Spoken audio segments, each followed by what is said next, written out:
ಎಲ್ಲರಿಗೂ ನಮಸ್ಕಾರ. ಇಂದಿನ ವಿಡಿಯೋದಲ್ಲಿ ಸಾಲಿನಾಯ್ಡ್ ವ್ಯಾಲ್ವ್ಗಳನ್ನು ಹೇಗೆ ಡಿಸ್ಮ್ಯಾಂಟಲ್ ಮತ್ತು ಅಸೆಂಬಲ್ ಮಾಡುವುದು ಎಂಬುದನ್ನು ಚರ್ಚಿಸೋಣ. ಉದ್ದೇಶಗಳು: ಇದರ ಕೊನೆಯಲ್ಲಿ ನೀವು ಕಲಿಯುವುದು ಕಾಯಿಲ್ ಅನ್ನು ತೆಗೆದುಹಾಕಲು ನಟ್ ತೆಗೆದುಹಾಕುವುದು, ಕೋರ್ ಅಥವಾ ಮೆಟಲ್ ಪೀಸ್ ತೆಗೆದುಹಾಕುವುದು, ವಾಲ್ವ್ ತೆಗೆದುಹಾಕುವುದು, ಗೀರುಗಳಿಗಾಗಿ ಪರಿಶೀಲಿಸುವುದು, ಸ್ವಚ್ಛಗೊಳಿಸಿ ಮತ್ತೆ ಜೋಡಿಸುವುದು. ಈಗ ಸಾಲಿನಾಯ್ಡ್ ವ್ಯಾಲ್ವ್ಗಳ ಬಗ್ಗೆ ಚರ್ಚಿಸೋಣ. ಸಾಲಿನಾಯ್ಡ್ ವ್ಯಾಲ್ವ್ಗಳು ನಿಯಂತ್ರಣ ಘಟಕಗಳಾಗಿವೆ. ಅವು ಎನರ್ಜೈಸ್ ಅಥವಾ ಡಿ ಎನರ್ಜೈಸ್ ಮಾಡಿದಾಗ ಸ್ಥಗಿತಗೊಳ್ಳುತ್ತವೆ ಅಥವಾ ದ್ರವದ ಹರಿವನ್ನು ಅನುಮತಿಸುತ್ತವೆ. ಆಕ್ಚುಯೇಟರ್ ಎಲೆಕ್ಟ್ರೋಮ್ಯಾಗ್ನೆಟ್ನ ರೂಪವನ್ನು ತೆಗೆದುಕೊಳ್ಳುತ್ತದೆ. ಎನರ್ಜೈಸ್ ಮಾಡಿದಾಗ ಒಂದು ಮ್ಯಾಗ್ನೆಟಿಕ್ ಫೀಲ್ಡ್ ನಿರ್ಮಾಣಗೊಳ್ಳುತ್ತದೆ. ಇದು ಸ್ಪ್ರಿಂಗ್ನ ಕ್ರಿಯೆಯ ವಿರುದ್ಧ ಪ್ಲಂಜರ್ ಅಥವಾ ಪಿವೋಟೆಡ್ ಆರ್ಮೇಚರ್ ಅನ್ನು ಎಳೆಯುತ್ತದೆ. ನೇರ ಸಾಲಿನಾಯ್ಡ್ ವ್ಯಾಲ್ವ್ಗಳು: ಒಂದು ಸಾಲಿನಾಯ್ಡ್ ಮತ್ತು ಒಂದು ವ್ಯಾಲ್ವ್ ಬಾಡಿ ಸಾಲಿನಾಯ್ಡ್ ವ್ಯಾಲ್ವ್ನ ಎರಡು ಪ್ರಾಥಮಿಕ ಭಾಗಗಳನ್ನು ರೂಪಿಸುತ್ತದೆ. ಪ್ಲಂಜರ್ ಎಂದು ಕರೆಯಲ್ಪಡುವ ಕಬ್ಬಿಣದ ಕೋರ್ ಸಾಲಿನಾಯ್ಡ್ನ ಮಧ್ಯದಲ್ಲಿ ಎಲೆಕ್ಟ್ರೋಮ್ಯಾಗ್ನೆಟಿಕ್ ಅನುಗಮನದ ಸುರುಳಿ ಅಥವಾ ಕಾಯಿಲ್ ಅನ್ನು ಸುತ್ತುವರೆದಿರುತ್ತದೆ. ವಿಶ್ರಾಂತಿಯಲ್ಲಿರುವಾಗ ಇದನ್ನು ಸಾಮಾನ್ಯವಾಗಿ ತೆರೆದಿರಬಹುದು ಅಥವಾ ಸಾಮಾನ್ಯವಾಗಿ ಮುಚ್ಚಿರಬಹುದು. ಸಾಮಾನ್ಯವಾಗಿ ಮುಚ್ಚಿದ ವಾಲ್ವ್ ಅನ್ನು ಮುಚ್ಚಲಾಗುತ್ತದೆ ಮತ್ತು ಸಾಮಾನ್ಯವಾಗಿ ತೆರೆದ ವಾಲ್ವ್ ಅನ್ನು ಡಿ ಎನರ್ಜೈಸ್ಡ್ ಸ್ಥಿತಿಯಲ್ಲಿ ತೆರೆದಿರುತ್ತದೆ. ಸಾಲಿನಾಯ್ಡ್ನ ಕಾಯಿಲ್ ಅನ್ನು ಎನರ್ಜೈಸ್ ಮಾಡಿದ ಮೇಲೆ ಅದರ ಮೂಲಕ ವಿದ್ಯುತ್ ಹರಿಯುವಾಗ ಮ್ಯಾಗ್ನೆಟಿಕ್ ಫೀಲ್ಡ್ ಉತ್ಪಾದಿಸುತ್ತದೆ. ಇದು ಪ್ಲಂಜರ್ ಅನ್ನು ಚಲಿಸುತ್ತದೆ ಮತ್ತು ಅವುಗಳ ನಡುವೆ ಮ್ಯಾಗ್ನೆಟಿಕ್ ಅಟ್ರಾಕ್ಷನ್ ಅನ್ನು ಸೃಷ್ಟಿಸುವ ಮೂಲಕ ಸ್ಪ್ರಿಂಗ್ ಬಲವನ್ನು ಸ್ಥಳಾಂತರಿಸುತ್ತದೆ. ವಾಲ್ವ್ ಸಾಮಾನ್ಯವಾಗಿ ಮುಚ್ಚಲ್ಪಟ್ಟಿದ್ದರೆ ಪ್ಲಂಜರ್ ಅನ್ನು ಎತ್ತುವ ಮೂಲಕ ಸೀಲ್ ರಂಧ್ರವನ್ನು ತೆರೆಯಲು ಮತ್ತು ಮಾಧ್ಯಮವನ್ನು ಹರಿಯುವಂತೆ ಮಾಡುತ್ತದೆ. ಸಾಲಿನಾಯ್ಡ್ ವ್ಯಾಲ್ವ್ನ ಮ್ಯಾಗ್ನೆಟಿಕ್ ಫೋರ್ಸ್ ಮತ್ತು ಒರಿಫೈಸ್ ಡಯಾಮೀಟರ್ ಗರಿಷ್ಠ ಕಾರ್ಯ ಒತ್ತಡ ಮತ್ತು ಹರಿವಿನ ದರದ ಮೇಲೆ ನೇರ ಪರಿಣಾಮ ಬೀರುತ್ತದೆ. ಪರಿಣಾಮವಾಗಿ ತುಲನಾತ್ಮಕವಾಗಿ ಕಡಿಮೆ ಹರಿವಿನ ಪ್ರಮಾಣಗಳಿಗೆ ನೇರ ಕಾರ್ಯನಿರ್ವಹಿಸುವ ಸಾಲಿನಾಯ್ಡ್ ವ್ಯಾಲ್ವ್ ಅನ್ನು ಸಾಮಾನ್ಯವಾಗಿ ಬಳಸಲಾಗುತ್ತದೆ. 0 ಬಾರ್ನಿಂದ ಗರಿಷ್ಠ ಅನುಮತಿಸಲಾದ ಒತ್ತಡದವರೆಗೆ ಬಳಸಿಕೊಳ್ಳಬಹುದು, ಏಕೆಂದರೆ ಅವುಗಳು ಯಾವುದೇ ಕನಿಷ್ಠ ಆಪರೇಟಿಂಗ್ ಒತ್ತಡ ಅಥವಾ ಒತ್ತಡದ ವ್ಯತ್ಯಾಸದ ಅವಶ್ಯಕತೆಗಳನ್ನು ಹೊಂದಿರುವುದಿಲ್ಲ. ಪರೋಕ್ಷ ಸಾಲಿನಾಯ್ಡ್ ವ್ಯಾಲ್ವ್ಗಳು: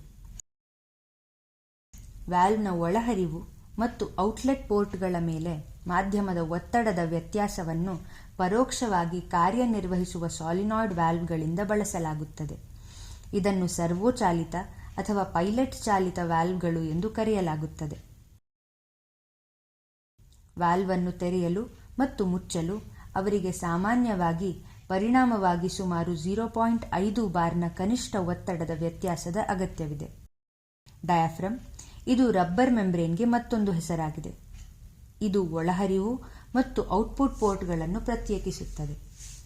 ಮೆಂಬ್ರೇನ್ನಲ್ಲಿರುವ ಒಂದು ಸಣ್ಣ ರಂಧ್ರವು ಮಾಧ್ಯಮವನ್ನು ಪ್ರವೇಶದ್ವಾರದಿಂದ ಮೇಲ್ಭಾಗದ ವಿಭಾಗಕ್ಕೆ ಹಾದು ಹೋಗಲು ಅನುವು ಮಾಡಿಕೊಳ್ಳುತ್ತದೆ.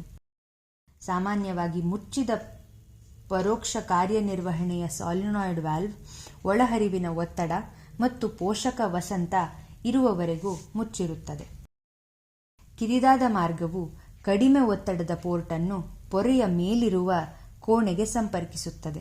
ಕಾವಟವನ್ನು ಮುಚ್ಚಿದಾಗ ಪ್ಲಂಜರ್ ಮತ್ತು ವಾಲ್ವ್ ಸೀಲ್ ಈ ಸಂಪರ್ಕವನ್ನು ನಿರ್ಬಂಧಿಸುತ್ತದೆ. ಈ ಪೈಲಟ್ ರಂಧ್ರವು ಮೆಂಬ್ರೇನ್ ರಂಧ್ರದ ವ್ಯಾಸಕ್ಕಿಂತ ಹೆಚ್ಚಿನ ವ್ಯಾಸವನ್ನು ಹೊಂದಿದೆ. ಸಾಲಿನಾಯ್ಡ್ ಅನ್ನು ಸಕ್ರಿಯಗೊಳಿಸಿದಾಗ ಪೈಲಟ್ ರಂಧ್ರವು ತೆರೆಯುತ್ತದೆ. ಇದು ಪೊರೆಯ ಮೇಲಿನ ಒತ್ತಡವನ್ನು ಕಡಿಮೆ ಮಾಡುತ್ತದೆ. ಪೊರೆಯ ಪ್ರತಿ ಬದಲಿನ ಒತ್ತಡದ ವ್ಯತ್ಯಾಸದ ಪರಿಣಾಮವಾಗಿ ಪೊರೆಯು ಎತ್ತರಗೊಳ್ಳುತ್ತದೆ. ಇದು ಮಾಧ್ಯಮವು ಒಳಹರಿವಿನ ಪೋರ್ಟ್ನಿಂದ ಔಟ್ಪುಟ್ ಪೋರ್ಟ್ಗೆ ಹರಿಯುವಂತೆ ಮಾಡುತ್ತದೆ. ಒಂದೇ ರೀತಿಯ ಭಾಗಗಳು ಸಾಮಾನ್ಯವಾಗಿ ತೆರೆದ ಕಾವಟವನ್ನು ರೂಪಿಸುತ್ತವೆ. ಇದು ವಿರುದ್ಧ ರೀತಿಯಲ್ಲಿ ಕಾರ್ಯನಿರ್ವಹಿಸುತ್ತದೆ. ಸೆಮಿ ಡೈರೆಕ್ಟ್ ಸಾಲಿನಾಯ್ಡ್ ವ್ಯಾಲ್ವ್ಗಳು: ಪರೋಕ್ಷ ಅಥವಾ ಇಂಡೈರೆಕ್ಟ್ ವ್ಯಾಲ್ವ್ಗಳು ಮತ್ತು ಡೈರೆಕ್ಟ್ ವ್ಯಾಲ್ವ್ಗಳ ಗುಣಲಕ್ಷಣವನ್ನು ಸೆಮಿ ಡೈರೆಕ್ಟ್ ಆಕ್ಟಿಂಗ್ ಸಾಲಿನಾಯ್ಡ್ ವ್ಯಾಲ್ವ್ಗಳಲ್ಲಿ ಸಂಯೋಜಿಸಲಾಗಿದೆ. ಈ ಕಾರಣದಿಂದಾಗಿ ಹೆಚ್ಚಿನ ಹರಿವಿನ ಪ್ರಮಾಣವನ್ನು ಹೊಂದಿರುವಾಗ ಅವರು 0 ಬಾರ್ನಲ್ಲಿ ಕಾರ್ಯನಿರ್ವಹಿಸಬಹುದು. ಅವು ಎರಡೂ ಬದಿಗಳಲ್ಲಿ ಸಣ್ಣ ತೆರೆಯುವಿಕೆ ಮತ್ತು ಒತ್ತಡದ ಕೋಣೆಗಳೊಂದಿಗೆ ಚಲಿಸಬಲ್ಲ ಪೊರೆಯನ್ನು ಹೊಂದಿರುತ್ತವೆ ಮತ್ತು ಅವು ನೋಟದಲ್ಲಿ ಇಂಡೈರೆಕ್ಟ್ ವ್ಯಾಲ್ವ್ಗಳನ್ನು ಹೋಲುತ್ತವೆ. ಸಾಲಿನಾಯ್ಡ್ ಪ್ಲಂಜರ್ ನೇರವಾಗಿ ಪೊರೆಗೆ ಅಟ್ಯಾಚ್ ಮಾಡಲಾಗಿದೆ. ಇದು ವ್ಯತ್ಯಾಸವಾಗಿದೆ. ಪ್ಲಂಜರನ್ನು ಎತ್ತಿದಾಗ ಪೊರೆಯನ್ನು ನೇರವಾಗಿ ಎತ್ತಲಾಗುತ್ತದೆ. ವ್ಯಾಲ್ವನ್ನು ತೆರೆಯುತ್ತದೆ. ಪ್ಲಂಜರ್ ಏಕಕಾಲದಲ್ಲಿ ಮೆಂಬ್ರೇನ್ನಲ್ಲಿ ಎರಡನೇ ರಂಧ್ರವನ್ನು ಉಂಟುಮಾಡುತ್ತದೆ. ಇದು ಮೊದಲ ರಂಧ್ರಕ್ಕಿಂತ ಸ್ವಲ್ಪ ದೊಡ್ಡ ವ್ಯಾಸವನ್ನು ಹೊಂದಿರುತ್ತದೆ. ಪರಿಣಾಮವಾಗಿ ಪೊರೆಯ ಮೇಲಿರುವ ಚೇಂಬರ್ನಲ್ಲಿ ಒತ್ತಡದಲ್ಲಿ ಇಳಿಕೆ ಕಂಡುಬರುತ್ತದೆ. ಪರಿಣಾಮವಾಗಿ ಒತ್ತಡದ ವ್ಯತ್ಯಾಸ ಮತ್ತು ಪ್ಲಂಜರ್ ಎರಡರಿಂದಲೂ ಪೊರೆಯು ಏರುತ್ತದೆ. ಈ ಸಂಯೋಜನೆಯು ಸಮಂಜಸವಾಗಿ ಹೆಚ್ಚಿನ ಹರಿವಿನ ದರಗಳನ್ನು ನಿರ್ವಹಿಸಬಲ್ಲ ವಾಲ್ವ್ಗಳನ್ನು ಉತ್ಪಾದಿಸುತ್ತದೆ ಮತ್ತು ಝೀರೋ ಬಾರ್ನಲ್ಲಿ ಕಾರ್ಯನಿರ್ವಹಿಸುತ್ತದೆ. ಸೆಮಿ ಡೈರೆಕ್ಟ್ ಚಾಲಿತ ವಾಲ್ವ್ಗಳು ಆಗಾಗ್ಗೆ ಇಂಡೈರೆಕ್ಟ್ ಚಾಲಿತ ವಾಲ್ವ್ಗಳಿಗಿಂತ ಹೆಚ್ಚು ಶಕ್ತಿಯುತವಾದ ಕಾಯಿಲ್ಗಳನ್ನು ಹೊಂದಿರುತ್ತವೆ. ಅಸಿಸ್ಟೆಡ್ ಲಿಫ್ಟ್ ಸಾಲಿನಾಯ್ಡ್ ವಾಲ್ವ್ಗಳು ಸೆಮಿ ಡೈರೆಕ್ಟ್ ಚಾಲಿತ ವಾಲ್ವ್ಗಳಿಗೆ ಮತ್ತೊಂದು ಹೆಸರು. ಸಾಲಿನಾಯ್ಡ್ ವಾಲ್ವ್ಗಳ ಆಯ್ಕೆ. ಸಾಲಿನಾಯ್ಡ್ ವಾಲ್ವನ್ನು ಆಯ್ಕೆ ಮಾಡುವ ಮೊದಲು ನಿಮ್ಮ ಅಪ್ಲಿಕೇಶನ್ನ ಸಂಪೂರ್ಣ ತಿಳುವಳಿಕೆಯನ್ನು ಹೊಂದಿರುವುದು ಕಡ್ಡಾಯವಾಗಿದೆ. ಮೊದಲು ಟೈಪ್. ನಿಮ್ಮ ಅಪ್ಲಿಕೇಶನ್ಗೆ 2-ವೇ ಅಥವಾ 3-ವೇ ಸಾಲಿನಾಯ್ಡ್ ವಾಲ್ವ್ ಅಗತ್ಯವಿದೆಯೇ ಎಂದು ಖಚಿತಪಡಿಸಿಕೊಳ್ಳಿ. Input voltage.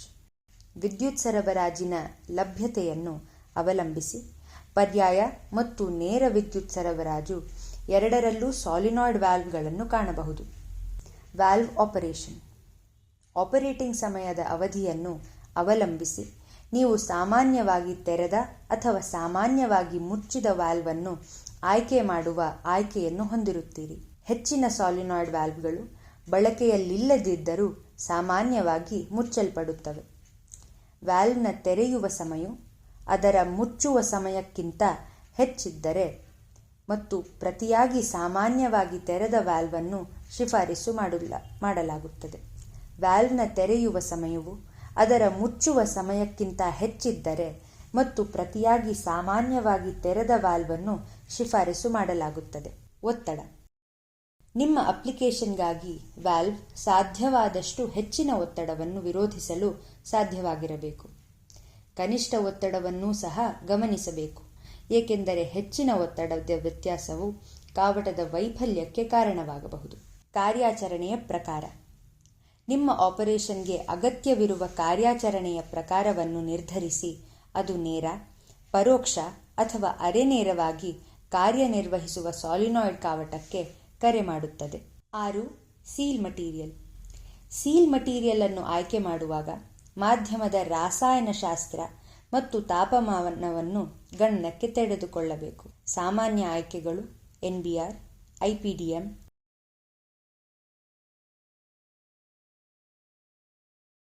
FKM ಮತ್ತು PTFI.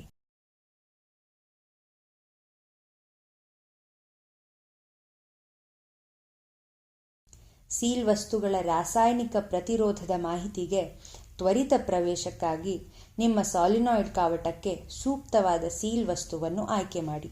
Housing material. ಮಾಧ್ಯಮದ ರಾಸಾಯನಿಕ ಸಂಯೋಜನೆ, ತಾಪಮಾನ ಮತ್ತು ಪರಿಸರದ ಆಧಾರದ ಮೇಲೆ ಕಾವಟದ ವಸತಿಗಾಗಿ ವಸ್ತುಗಳನ್ನು ಆಯ್ಕೆ ಮಾಡಿ. ವಿಶಿಷ್ಟವಾಗಿ ಹಿತ್ತಾಳೆಯನ್ನು ತಟಸ್ಥ ಮಾಧ್ಯಮವಾಗಿ ಬಳಸಲಾಗುತ್ತದೆ. ಸ್ಟೇನ್ಲೆಸ್ ಸ್ಟೀಲ್ ರಾಸಾಯನಿಕ, ತಾಪಮಾನ ಮತ್ತು ಒತ್ತಡದ ಪ್ರತಿರೋಧವು ಉತ್ತಮವಾಗಿದೆ. ಆರ್ಥಿಕವಾಗಿರುವುದರಿಂದ PVC ಮತ್ತು ಪಾಲಿಮೈಡ್ ಅನ್ನು ಆಗಾಗ್ಗೆ ಬಳಸಲಾಗುತ್ತದೆ. ಅಪ್ಲಿಕೇಶನ್ಸ್.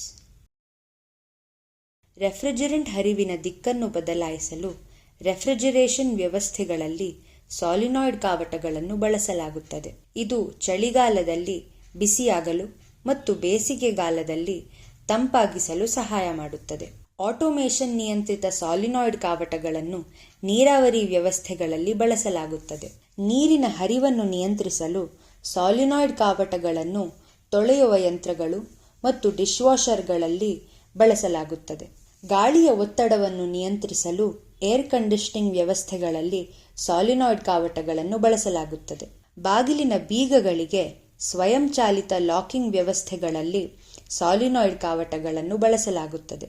ದ್ರವದ ಹರಿವು, ದಿಕ್ಕು ಮತ್ತು ಒತ್ತಡವನ್ನು ವೈದ್ಯಕೀಯ ಮತ್ತು ದಂತ ಉಪಕರಣಗಳಲ್ಲಿ ಸಾಲಿನಾಯ್ಡ್ ಕಾವಟಗಳಿಂದ ನಿಯಂತ್ರಿಸಲಾಗುತ್ತದೆ. ನೀರಿನ ಒಳಹರಿವು ಅಥವಾ ಹೊರಹರಿವನ್ನು ನಿಯಂತ್ರಿಸಲು ನೀರಿನ ತೊಟ್ಟಿಗಳಲ್ಲಿ ಫ್ಲೋಟ್ ಸ್ವಿಚ್ಗಳ ಜೊತೆಯಲ್ಲಿ ಸಾಲಿನಾಯ್ಡ್ ಕಾವಟಗಳನ್ನು ಆಗಾಗ್ಗೆ ಬಳಸಲಾಗುತ್ತದೆ. ಕಾರ್ ವಾಶ್ಗಳಲ್ಲಿ ನೀರು ಮತ್ತು ಸೋಪ್ ಹರಿವನ್ನು ನಿಯಂತ್ರಿಸುವುದು ಕೈಗಾರಿಕಾ ಶುಚಿಗೊಳಿಸುವಿಕೆ ಸಲಕರಣೆ. ಪ್ರಾಯೋಗಿಕವಾಗಿ ಚರ್ಚಿಸೋಣ. ನೀವು ಎಂದಾದರೂ 2P02508 ಸಾಲಿನಾಯ್ಡ್ ವಾಲ್ವ್ ಅನ್ನು ಡಿಸ್ಅಸೆಂಬಲ್ ಮಾಡಬೇಕೆಂದರೆ ಇಲ್ಲಿ ಹಂತ ಹಂತದ ಚಿತ್ರಣವಿದೆ. ಜೋಡಿಸಲಾದ ಕಾವಟವು ಈ ರೀತಿ ಕಾಣುತ್ತದೆ.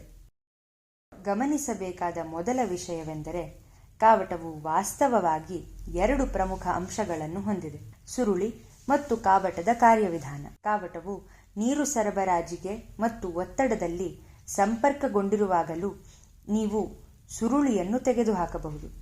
ಸುರುಳಿಯನ್ನು ತೆಗೆದುಹಾಕುವುದರಿಂದ ನೀರು ಹರಿಯಲು ಕಾರಣವಾಗುವುದಿಲ್ಲ ಮತ್ತು ಕಾವಟವು ನೀರು ಸೇರಿಕೆಯಾಗುವುದಿಲ್ಲ. ಕಾಯಿಲ್ ಅನ್ನು ತೆಗೆದುಹಾಕಲು ಮೇಲಿನ ನಟ್ ತೆಗೆದುಹಾಕಿ. ಕೆಳಗಿನ ಹಂತಗಳು ಕಾವಟವನ್ನು ಡಿಸ್ಅಸೆಂಬಲ್ ಮಾಡುವುದು. ಇದಕ್ಕಾಗಿ ನೀವು ನೀರನ್ನು ಆಫ್ ಮಾಡಬೇಕಾಗುತ್ತದೆ ಮತ್ತು ನೀವು ಕಾವಟವನ್ನು ಬೇರ್ಪಡಿಸಿದಾಗ ಸಿಸ್ಟಮ್ನಿಂದ ಸ್ವಲ್ಪ ಪ್ರಮಾಣದ ನೀರನ್ನು ಪಡೆಯುತ್ತೀರಿ. ಇಲ್ಲಿ ಲೋಹದ ತಟ್ಟೆಯನ್ನು ಹಿಡಿದಿರುವ 2 ಸ್ಕ್ರೂಗಳನ್ನು ಗಮನಿಸಿ. ಕಾವಟವನ್ನು ಡಿಸ್ಅಸೆಂಬಲ್ ಮಾಡಲು ನಾವು ಅವುಗಳನ್ನು ತೆಗೆದುಹಾಕುತ್ತೇವೆ. ಈಗ 2 ಸ್ಕ್ರೂಗಳನ್ನು ತೆಗೆದುಹಾಕಿ. ಈಗ ಲೋಹದ ತಟ್ಟೆಯನ್ನು ತೆಗೆದುಹಾಕಿ. ಈಗ ತಿರುಚಿರುವ ಚಲನೆಯೊಂದಿಗೆ ಕಾವಟದ ಕಾಂಡವನ್ನು ಹಿಡಿದು ಮೇಲಕ್ಕೆ ಎಳೆಯಿರಿ. ಕಾಂಡವನ್ನು ಹೊಂದಿರುವ ಕಾವಟವನ್ನು ತೆಗೆದುಹಾಕಲಾಗಿದೆ. ಈಗ ಕಾಂಡವನ್ನು ಸ್ವತಃ ಡಿಸ್ಅಸೆಂಬಲ್ ಮಾಡಬಹುದು ಮತ್ತು ಸ್ವಚ್ಛಗೊಳಿಸಬಹುದು. ಪ್ಲಂಜರ್ ವಸಂತಕಾಲದೊಂದಿಗೆ ಕೇವಲ ಕಾಂಡದಿಂದ ಬೀಳಬೇಕು ಎಂಬುದನ್ನು ಗಮನಿಸಿ. ಹಂತ 8. ಕಾಂಡದ ಒಳಗೆ ಮತ್ತು ಪ್ಲಂಜರ್ನ ಮೇಲ್ಮೈಯನ್ನು ಗಮನಿಸಿ ಮತ್ತು ವಿದೇಶಿ ವಸ್ತುಗಳ ಯಾವುದೇ ಕುರುಹುಗಳನ್ನು ಸ್ವಚ್ಛಗೊಳಿಸಿ. ನೀವು ಎಂದಾದರೂ A37IRU, ZZN0, AC220V ವಾಟರ್ ಅಥವಾ ಏರ್ ಸಾಲಿನಾಯ್ಡ್ ವಾಲ್ವ್ ಅನ್ನು ಡಿಸ್ಅಸೆಂಬಲ್ ಮಾಡಬೇಕೆಂದರೆ ಇಲ್ಲಿ ಹಂತ ಹಂತದ ಚಿತ್ರಣವಿದೆ. ನೀರಿನ ಸಾಲಿನಾಯ್ಡ್ ಕಾವಟದ ಮುಖ್ಯ ಕಾವಟದ ಮುಂಭಾಗ ಮತ್ತು ಹಿಂಭಾಗದ ಗೇಟ್ ಕಾವಟಗಳನ್ನು ಮುಚ್ಚಬೇಕು. ನೀರಿನ ಸಾಲಿನಾಯ್ಡ್ ಕಾವಟದೊಳಗಿನ ಒತ್ತಡವನ್ನು ಬಿಡುಗಡೆ ಮಾಡಲು ಮುಖ್ಯ ಕಾವಟದ ಮುಚ್ಚಳದಲ್ಲಿ ಪೈಪ್ ಜಂಕ್ಷನ್ ಸ್ಕ್ರೂ ಅನ್ನು ಸಡಿಲಗೊಳಿಸಿ.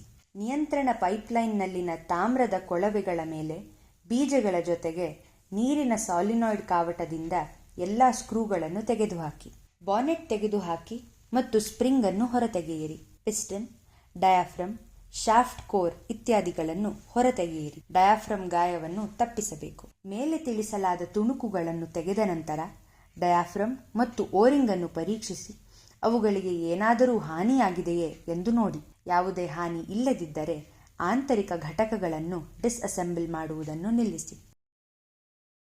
ಶಾಫ್ಟ್ ಕೋರ್ ಮತ್ತು ಪ್ರೈಮರಿ ವಾಲ್ವ್ ಸೀಟ್ಗಳಿಗೆ ಯಾವುದೇ ಹಾನಿಯಾಗಿದೆಯೇ ಎಂದು ನೋಡಲು ಹತ್ತಿರದಿಂದ ನೋಡಿ. ನೀರಿನ ಸಾಲಿನಾಯ್ಡ್ ಕಾವಟದ ಮುಖ್ಯ ಕಾವಟದೊಳಗೆ ಯಾವುದೇ ಹೆಚ್ಚುವರಿ ಜಂಕ್ ಇದ್ದರೆ ಅದನ್ನು ಸ್ವಚ್ಛಗೊಳಿಸಬೇಕು.